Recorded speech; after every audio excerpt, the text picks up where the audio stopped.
दिनै फुंनि 10टायाव जोंना बड'लेण्ड टेरिटरियेल काउन्सिलनि बिटिसिनि एसेम्बलि सानसेनि हाबाफारि लानानै जादोंमोन। बे एसेम्बलियाव जोङो सिरियास जोंनि स्पेसियेल सेसन जितु जादों बेनि सिरियास माबाया जाहैबाय जोंना एडुकेसन बिल लाबोनाय।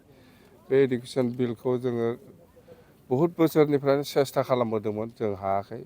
थांनाय BPF सरकारनि दिनावबो जोङो 15 बोसोराव जोङो सेस्था खालामदोंमोन, हायाखै, जाफुंसाराखैमोन। खिन्थु थांनाय 5 बोसोरावबो प्रमद बर'आ जेबो मावनो हाखायाखै, बेहाथ' जिर'खा, जेबो गैखाया। एबार जोङो BPF हान्जाया गोदान सरकार दानाय लोगो लोगो आसाम सरकारजों जों खोब सिरियास बे इस्युखौ लानानै रायज्लायदों। CMआ जोंनो बिथोन होदों जे नोंथांमोना मोजां मोनसे नोंसोर बोरै लुबैयो बेबायदि मोनसे आयेन बानायनानै पास खालामनानै लाबो, जोङो बेखौनो अके खालामगोन होननानै बुंदों। बे हिसाबै जोङो दिनै जोंनि गेजेराव रायलाय होनलाय बे बिलखौ जोङो बोरै इन्ट्रडिउस खालामनो, बोरै लांनो, सात्र सात्रनि बा मास्टारफोरनि समस्या बा जिखिनि जाया LP स्कुलफ्रा आरम्भ खालामना up to 12 higher secondary junior college 12सिम बेहाय बिराद समस्या दंमोन प्रभिन्सियेलाइज जायैयाव। दा बियो दिनै जोङो खालामनो हाबाय, जोबोद गोजोननाय मोन्दों। आरो जोङो बेखायनो BTC सरकारनि जानानै बा BTCनि रायजो जानानै CM बिथांखौ जोङो कंग्रेचुलेसन हरदों, धन्यबाद हरदों। आरो भबिष्यताव जोंनि गोबां माखासे समस्या दंबावो, बेफोराव जाहाथे हेल्प खालामो CMआ।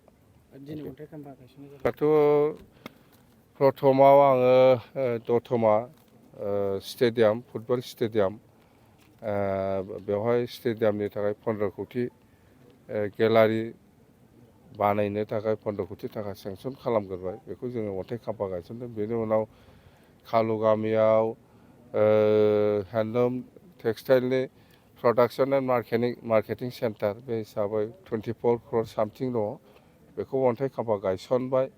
बेनि उनाव KDSAआव 20 कौटि थाखानि फुटबल स्टेडियाम जोङो जेसेबां हायो एसेबां बेजों मावग्रोगोन। उनाव जुदि प्रयजन जायोबा जोङो दतमानियावबो हरदेरगोन, क'क्राझारनियावबो हरदेरगोन। जायखिजाया बेजों आराम्भ खालामग्रोनो थाखाय जोङो बे फैसाखौ सेंसन खालामदों।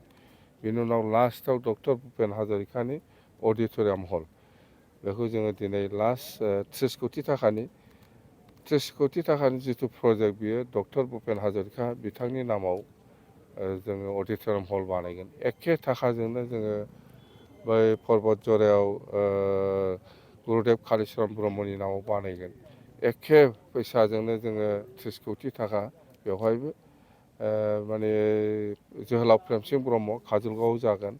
आरो अदालगुरियावबो 30 कौटि थाखानिनो जोहोलाव नीलेश्वर ब्रह्मनि अडिट'रियाम हल जागोन। अर्थात 30, 60, 120 कौटिनि मोनब्रै BTC एरियायाव अडिट'रियाम हल जागोन। मोजां।